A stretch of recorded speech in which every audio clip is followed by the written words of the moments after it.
എല്ലാവർക്കും നമസ്കാരം കേട്ടോ. അപ്പം ഇന്ന് നല്ല തെളിഞ്ഞൊരു കാലാവസ്ഥയാണ്. ഇന്ന് നമുക്ക് തൃശ്ശൂർ ജില്ലക്ക് ഒഴിവ് കൊടുത്ത ദിവസമാണ്.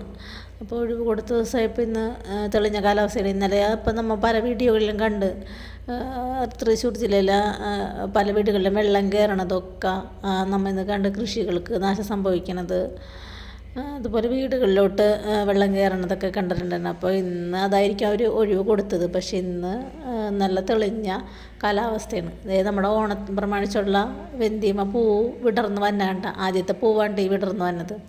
എല്ലാത്തുമേ മുട്ടിട്ടിട്ടുണ്ട്. അപ്പോൾ ഇന്നിപ്പോൾ വലിയ ആകാശമൊക്കെ നീലാകാശം, ഒരു കുഴപ്പമില്ലെന്ന്. നല്ല കാലാവസ്ഥ ആയിരിക്കട്ടെ അല്ലേ. അപ്പോൾ ആയിരിക്കും ദുരന്തങ്ങളൊന്നും ഉണ്ടാവാതിരിക്കട്ടെ. ഇപ്പോൾ പെട്ടെന്നാണ് ഇന്നലെ അങ്ങനെ ഒരു മഴ പെയ്തത്, ആരും പ്രതീക്ഷിക്കാത്തൊരു മഴയായി പോയി ഇന്നലെ. അപ്പോൾ അങ്ങനെ ഒന്നും ആയിരിക്കും വരാതിരിക്കട്ടെ. കാരണം കുറേ കൃഷി നശിക്കും, അങ്ങനെ പല പല പ്രശ്നങ്ങളും ഉണ്ട്. അങ്ങനെയൊക്കെ പെട്ടെന്നൊരു മഴയൊക്കെ പെയ്താൽ സ്കൂളുകളിൽ കുട്ടികളെയൊക്കെ നമുക്ക് വീട്ടിലോട്ട് കൊണ്ടുവരാനൊക്കെ പറ്റിയില്ലെങ്കിൽ, അങ്ങനത്തെ സാഹചര്യങ്ങളൊക്കെ ഉണ്ടെങ്കിൽ ഭയങ്കര ബുദ്ധിമുട്ടായിരിക്കുമല്ലോ. അതായിരിക്കും ചിലപ്പോൾ ഇന്ന് ഇങ്ങനെ അവധി കൊടുത്താക്കണത്. പക്ഷെ ഇന്നിപ്പോൾ വേറെ കുഴപ്പങ്ങളൊന്നുമില്ല, നല്ല കാലാവസ്ഥയായിരുന്നു. അപ്പം നമ്മുടെ ഓണം പ്രമാണിച്ചുള്ള ചെടികളിൽ എല്ലാത്തിലുമേ മുട്ടിട്ടിട്ടുണ്ട് കേട്ടോ. അപ്പം ഇനി നമുക്ക് ഈ ഓണത്തിന് പൂക്കളിടാനുള്ള ഇതുണ്ടാവുമെന്ന് പ്രതീക്ഷിക്കാമെന്ന് വെച്ചാൽ. പക്ഷേ ഞാൻ കൂമ്പ് നുള്ളി കൊടുത്തില്ല ഈ ചെടികൾക്കൊന്നും. കൂമ്പ് നുള്ളി കൊടുത്തില്ലെങ്കിൽ ഒന്നും കൂടി പൂവുണ്ടായേനെ. ഞാൻ പിന്നെ കൂമ്പ് നുള്ളി കൊടുക്കുന്ന കാര്യം എനിക്കറിയാം. പക്ഷേ ഇവിടെ ബന്ധിയും അങ്ങനെ പൂവുണ്ടായിട്ട് കാണാറില്ല. പിന്നെ ഉള്ള മുട്ട നമ്മൾ വിരിഞ്ഞ് പൂവുണ്ടാവട്ടെ എന്ന് ഓർത്താണ് ഞാനതിനെ കൂമ്പ് നുള്ളി കൊടുക്കാഞ്ഞത്. പിന്നെ നമ്മുടെ കോഴികൾ അഴിച്ചിട്ടിട്ട് അതിങ്ങളെ ഒന്ന് വീഡിയോയിൽ എടുക്കാമെന്ന് ഓർത്തിട്ട് വേണ്ട ഓക്കെ. ഇത് കണ്ടപ്പോൾ എന്നെ കണ്ടപ്പോൾ അതുങ്ങൾ ഓടിപ്പോയി അങ്ങോട്ട്. അതുങ്ങൾ ഇത് അഴിച്ചിട്ടാക്കണേ കേട്ടാ. പിന്നെ നമ്മുടെ പാഷൻ ഫ്രൂട്ടിൻ്റെ പൂവും പിന്നെ അതുമ്പോൾ രണ്ടുമൂന്ന് കായിട്ടിട്ടുണ്ട്. കുറേ കാലമായി പാഷൻ ഫ്രൂട്ട് ഇങ്ങനെ വെച്ചിട്ട്. ഇപ്പോഴാണ് ഇതുമ്പോൾ രണ്ടുമൂന്ന് കായിട്ടുണ്ടായിരിക്കണമെന്നൊക്കെ. അത് ഉണ്ടാവത്തെന്ന് വെച്ചാൽ ഇതുമ്മ മര്യാദക്ക് നമ്മൾ പടർത്തി കൊടുത്തിട്ടില്ല ഇട്ടാ. അന്ന് നമ്മൾ കോവൽ പടർത്തിയ വലയുണ്ടായതിൻ്റെ അരിയത്താണ് കൊണ്ട് വെച്ചേക്കണത്. അപ്പോൾ കോവലും മേലോട്ട് പടർത്തേണ്ടത് ഞാൻ ചേട്ടനോട് പറഞ്ഞിട്ടാണ്. അപ്പോൾ രണ്ടും കൂടി ആയി കഴിഞ്ഞാൽ ഈ പാഷൻ ഫ്രൂട്ട് കോവലിനെ പടരാൻ സമ്മതിക്കൂലല്ലോ. ശരിക്കും പറഞ്ഞാൽ ഇതിന് രണ്ടിനും രണ്ട് വല ഇട്ട് കൊടുക്കണമായിരുന്നു, അപ്പോഴാണ് ഉണ്ടാവുള്ളൂ. പക്ഷേ അന്ന് ഇട്ട് കൊടുക്കാൻ ഞാനുള്ളത് ഇങ്ങനെ നിൽക്കണത്. പിന്നെ ഇപ്പം ഇത് ഇട്ട് കൊടുക്കാനുള്ളൊരു സാഹചര്യവുമില്ല. വല ഇട്ട് കൊടുക്കാനായിട്ടേ കാട്ടിൽ പോയിട്ട് ഇപ്പോൾ ഒന്നും ചെയ്യാൻ പറ്റാത്ത അവസ്ഥയാണ് അങ്ങോട്ട് പോയിട്ട് മഴയുമാണല്ല. പിന്നെ ഇന്ന് ഞാൻ വൈകുന്നേരം ഇപ്പോൾ മസാല ദോശ ഉണ്ടാക്കാമെന്ന് ഓർത്താണ്. അതിന് വേണ്ടി കാലത്തെ കുറച്ച് ബാക്കിയുള്ള മാവുണ്ടായിരുന്ന കൊണ്ടാണ് ഉണ്ടാക്കുന്നത്. കുറച്ച് ഉരുളക്കിഴങ്ങ്, സവാള, ഇഞ്ചി, പച്ചമുളക്, വെളുത്തുള്ളി, വേപ്പിലൊക്കെ എടുത്തിട്ടുണ്ട് കേട്ടോ.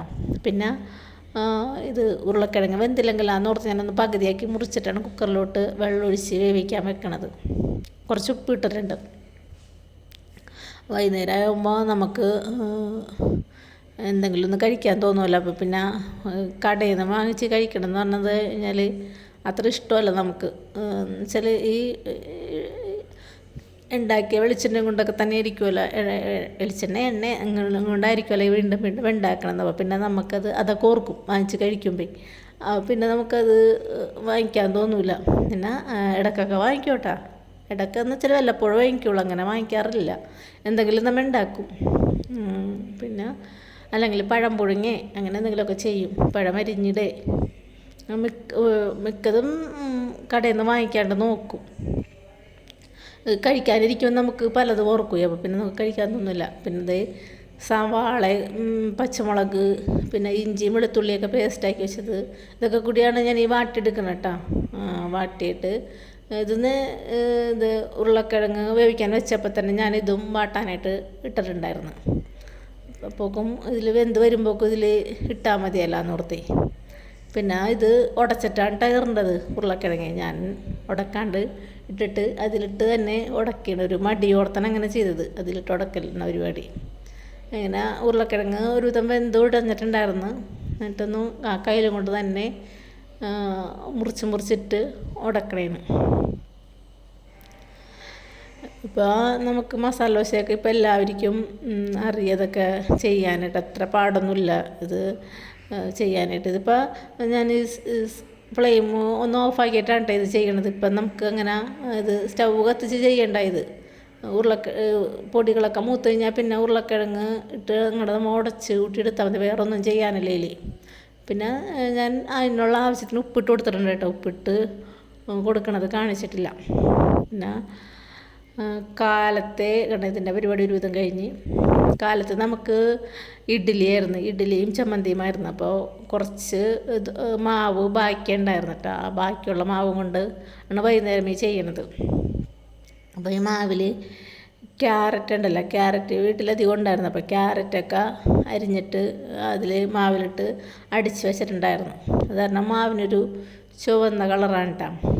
എന്താ ചെറിയൊരു ചുവപ്പുണ്ട് ഇതിന്, കാണുമ്പോൾ മനസ്സിലാവുണ്ടാവുമായിരിക്കും. അത്ര വൈറ്റല്ല ഇത്. അങ്ങനെ ദോശ ഒന്ന് പരത്തിയിട്ട് ആണ് ഇത്. എനിക്ക് ശരിക്കും പറഞ്ഞു കഴിഞ്ഞാൽ മറ്റേ ഇരുമ്പിൻ്റെ ചട്ടിയിൽ ഉണ്ടാക്കാനാണ് ഇഷ്ടം. ഇരുമ്പിൻ്റെ ചട്ടിയിലാകുമ്പോൾ നല്ല മുരിഞ്ഞ് വരുമല്ലോ. ഇതിൽ എനിക്കത്ര ഇഷ്ടമല്ല ഇതിലുണ്ടാക്കണത്. പിന്നെ എനിക്കിതിൽ കട്ടിയുള്ള ദോശയാണ് ഇഷ്ടം. കട്ടി ഇങ്ങനെ ഇല്ലാത്ത കുറേ പരത്തണ ദോശ എനിക്ക് ഇഷ്ടമല്ല. പക്ഷേ ഇവിടെ എല്ലാവർക്കും ഇഷ്ടം ഇങ്ങനത്തെ കേട്ടാ. അങ്ങനെ ഇത് ഇത് അങ്ങനെ ക്രിസ്പായിട്ട് വന്നില്ല.